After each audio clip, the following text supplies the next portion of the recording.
So well and ये हमारे series का भाई चौथा वीडियो है जिसमें हम आप लोगों से बात बताते हैं आप लोगों को आपके मोस्ट इंपोर्टेंट क्वेश्चंस जो क्लास 10th के आपके आने वाले बोर्ड एग्जाम्स 2024 में आ सकते हैं। और लगभग हमने 3-4 सब्जेक्ट के आपके ऑलरेडी अपलोड कर दिए हैं और उनकी जो लिंक मैं आपको डिस्क्रिप्शन में दे दूंगा या फिर आप प्लेलिस्ट में जाके 10th क्लास वाले आप पूरे देख सकते हो। आज हम बात करेंगे आपके मैथ्स के मोस्ट इंपोर्टेंट क्वेश्चंस के, जिसमें आपके महत्वपूर्ण लघुत्तरीय प्रश्न और उनके जो उत्तर हैं और भी जो बाकी कुछ आपका मैथ्स का है जो हर साल पूछे जाते हैं। मैं आपको एक चीज क्लियर कर दूं कि ये जो क्वेश्चंस हमने ऐसे उठाए हैं जो आपको हर साल पूछे जाते हैं पेपरों में, मतलब इनके आने के चांसेस काफी हाई होते हैं। तो फटाफट से आपको अपनी नोटबुक निकाल लेना है और मैं इनके आंसर्स पढ़ के आपको नहीं बताऊंगा, क्वेश्चंस आपको बता दूंगा। फटाफट से आपको स्क्रीनशॉट अगर आप लेना चाहें तो स्क्रीनशॉट ले सकते हैं, साथ में आप लिखना चाहें तो उसको आप लिख भी सकते हैं। तो हम भाई अब बताना मैं शुरू करता हूं। एंड अगर चैनल पे नहीं हो तो ऑल्सो सब्सक्राइब जरूर कर लीजिएगा भाई, एमपी बोर्ड से जुड़ी हर एक खबर पाने के लिए, साथ में इंपॉर्टेंट क्वेश्चंस के लिए तो जरूर कर लेना, ठीक है। क्वेश्चन नंबर पहले से अपन बढ़ते हैं। तो ये आपको पूछ सकता है कि समरूपता का क्या अर्थ है। तो ये आपका कुछ यहाँ पे उत्तर दिया हुआ है। समरूपता वो आकृतियां हैं जिनका आकार समान हो किंतु विस्तार या माप या परिमाप अलग अलग हो, समरूप कहलाती हैं तथा उनका यह प्रगुण समरूपता कहलाता है, ठीक है। क्वेश्चन नंबर सेकेंड है आपका आधारभूत अनुपातिक प्रमेय थेल्स प्रमेय का कथन लिखिए। तो ये है आपका कुछ इस टाइप से आपको लिख लेना है। मैं आपको आंसर्स भी प्रोवाइड करवा रहा हूं, ऐसा नहीं कि क्वेश्चंस हैं, आंसर्स आपको खुद पढ़ना पड़ेगा क्योंकि बहुत लंबा वीडियो में बनाने नहीं चाहता, शॉर्ट में हम आपकी जितना हो सकता है कवर अप करने की कोशिश कर। तो आपको स्क्रीनशॉट ले लेना है, ठीक है। और ये आपका थेल्स प्रमेय कुछ इस टाइप से इसकी आकृति होती है, तो आपको ये आकृति जरूर ध्यान से रख के जाना, बहुत सिंपल आकृति होती है। क्वेश्चन नंबर तीसरा है आपका निम्नलिखित मानों की माध्यिका ज्ञात कीजिए। तो यहाँ पे कुछ आपको नंबर्स दिए हैं, नंबर्स आपके में थोड़े से चेंज भी हो सकते हैं जब पेपर में थोड़ा घुमा फिरा के पूछता है, बट क्वेश्चंस कुछ इस टाइप के होते हैं। तो आपको जरूर इसको मतलब सॉल्व करके समझ के जाना है। इसमें रट्टा मारने जैसा तो कुछ होता नहीं, आपको पता है मैथ सब्जेक्ट होता है, फॉर्मूले को छोड़ के, फॉर्मूले आप रट्टा मार सकते हो। तो यहाँ पे कुछ उत्तर आपके दिए हुए हैं, तो आपको कुछ इस तरीके से इसको सॉल्व करना होता है। तो आपको ये देख लेना है कि किस टाइप से ये पैटर्न में दिया हुआ है, ठीक है। क्वेश्चन नंबर चौथा है एक सिक्के को एक बार उछाले जाने पर चित और पट एक साथ आने की प्रायिकता ज्ञात कीजिए। तो यहाँ पे कुछ आपको दिया हुआ है कि कैसे इस चीज का सॉल्यूशन निकलेगा, कैसे इसको हल किया है। तो ये कुछ आपका क्वेश्चंस मैं आपको बता रहा हूँ, आंसर्स भी यहाँ पे लिख रखे हैं, आप चाहें तो स्क्रीनशॉट लेके इसको समझ सकते हैं और बाकी इसके फॉर्मूले वगैरह आप याद कर सकते हैं, ठीक है। यहाँ पे ये कुछ इस टाइप से दिया हुआ है। क्वेश्चन नंबर 6वां की तरफ बढ़े हम। बहुभुज की समरूपता के लिए कौन कौन से प्रतिबंध हैं। तो यहाँ पे आपको कुछ 3-4 पॉइंट दिए हैं, ये आपको पढ़ के जाना है। क्वेश्चन नंबर 7वां है आपका समांतर मध्य की 2 विशेषताएं लिखिए। तो यहाँ पे कुछ इस टाइप की 2 विशेषता इसकी दी हुई हैं, आपको ये याद करके जाना है। छोटे छोटे क्वेश्चंस आपके बहुत अच्छे मार्क्स लाने के लिए, बेटर मार्क्स लाने के लिए काफी काम में आते हैं। क्वेश्चन नंबर 8वां एक पासे को एक बार फेंकने पर सम अंक आने की प्रायिकता ज्ञात कीजिए। तो ये कुछ इस टाइप से हल है, आपको यहाँ पे देख सकते हैं आप। एक पासे को फेंकने पर सम अंक आने की प्रायिकता निम्नानुसार ज्ञात की जा सकती है, और यहाँ पे प्रतिदर समिष्ट आपका दिया है, सम अंक आने की घटना और प्रायिकता आपकी यहाँ पे सॉल्व करके बताई गई है। क्वेश्चन नंबर 9 में आपको कुछ नंबर्स दिए हैं, इनका आपको समांतर मध्य ज्ञात करना है। तो इसका जो सॉल्यूशन है कुछ इस टाइप से, इसका सॉल्यूशन आपको कुछ इस टाइप से इसको निकालना पड़ता है, जो आप यहाँ पे देख सकते हो प्लस करके, ठीक है। अब क्वेश्चन नंबर 10वां की तरफ हम बढ़ते हैं। प्रतिस्थापना विधि द्वारा निम्नलिखित समीकरण निकाय को हल कीजिए। कुछ नंबर्स आपको दिए जा सकते हैं। मैं आपको बता दूं कि ये जो क्वेश्चन हमने तैयार किए हैं, जब आपका मैथ्स का जब ओरिजिनल पेपर आएगा, जब आप पढ़ोगे तो वहां पे जरूरी नहीं कि सेम एज इट इज आए, कुछ यहाँ पे वैल्यू चेंज की जा सकती हैं। भले पैटर्न सेम रहे लेकिन कुछ वैल्यू आपको घुमा के फिरा के दी जाती है, एज इट इज देने की कभी कोशिश नहीं करते, वैल्यू चेंज हो सकती है। तो आपको समझ के जाना है कि इस टाइप से क्वेश्चंस आते हैं, इस टाइप से आपको पढ़ के जाना है। बाकी आपको वैल्यू अगर थोड़ी सी चेंज हो तो आपको घबराना, वहां पे कंफ्यूज बिल्कुल नहीं होना, ठीक है। आप इसके स्क्रीनशॉट ले सकते हैं। क्वेश्चन 11 की तरफ बढ़ते हैं। जांच कीजिए कि क्या 6 सेंटीमीटर और 10 सेंटीमीटर समकोण त्रिभुज की भुजाएं हैं। तो आपको कुछ नंबर्स दिए हैं, इनमें से आपको ज्ञात करना है, ये कुछ इसका फॉर्मूले वगैरह है, आपको ये याद करके जाना है। क्वेश्चन 12 है रिक्त स्थानों की पूर्ति कीजिए। रिक्त स्थान में आपका पूछ सकता है कि बेलन के आयतन का सूत्र आपको पूछ सकता है, किसी प्रयोग की सभी प्रारंभिक घटनाओं की प्रायिकताओं का योग आपको कितना है, तो वो आपको बताना पड़ेगा। थर्ड में आपका है केंद्रीय प्रवृत्ति के मापकों में एक अनुभाविक संबंध है।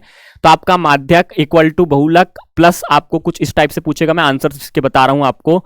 और ये चौथा है, त्रिज्या वाले वृत्त का क्षेत्रफल का सूत्र आपको पूछ सकता है। किसी वृत्त को स्पर्श रेखा डैश बिंदु पर प्रतिच्छेद करती है, तो ये यहाँ पे कुछ आपको इस टाइप से पूछ सकता है। अगर इनके आंसर्स आप देखो तो ये क्वेश्चन नंबर पहले का ये आंसर है, सेकंड का ये आंसर है, थर्ड का टू मध्य, फोर्थ का ये, फिफ्थ का ये स्पर्श बिंदु। ठीक है। क्वेश्चन नंबर 13 सत्य असत्य भी आपसे पूछ सकता है, 5 मार्क का वेटेज होता है। इसमें क्या है कि किसी बारंबारता बटन में किसी वर्ग की संचयी बारंबारता उस वर्ग से पहले वाले सभी वर्गों की बारंबारताओं का योग होता है। सेकंड आपसे पूछ सकता है त्रिज्या आर वाले वृत्त की परिधि, ये पूछ सकता है आपको। थर्ड में आपका घात 2 के किसी बहुपद के अधिक से अधिक 2 शून्यक हो सकते हैं, ये क्वेश्चन पूछ सकता है। सत्य सत्य बताना है आपको। किसी बिंदु की y अक्ष से दूरी उस बिंदु का y निर्देशांक कहलाती है, ये आपसे पूछ सकता है।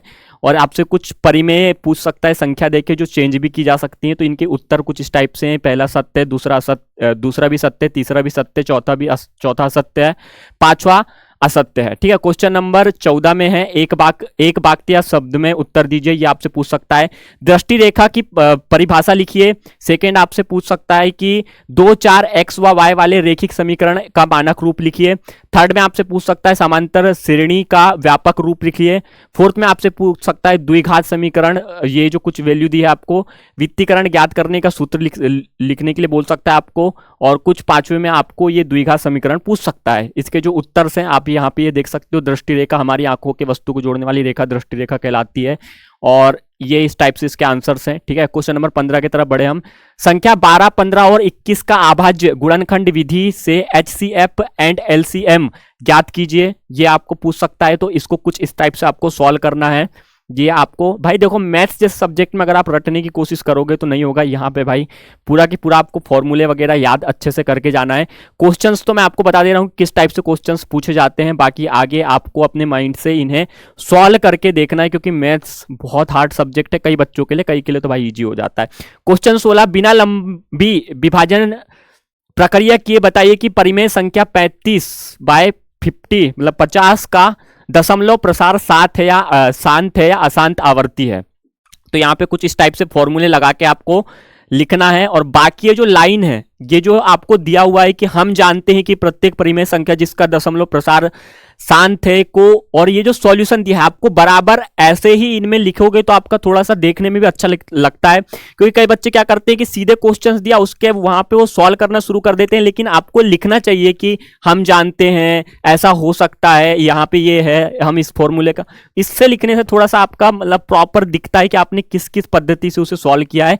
कई केसेस में आपको फिर इसमें मार्किंग स्कीम जो होती है उसमें आपको स्टेप मार्किंग में काफी फायदा हो जाता है। तो इन चीजों को आप लोगों को थोड़ा अच्छे से करना चाहिए ताकि आपको स्टेप के तो एटलीस्ट मार्क मिल जाए।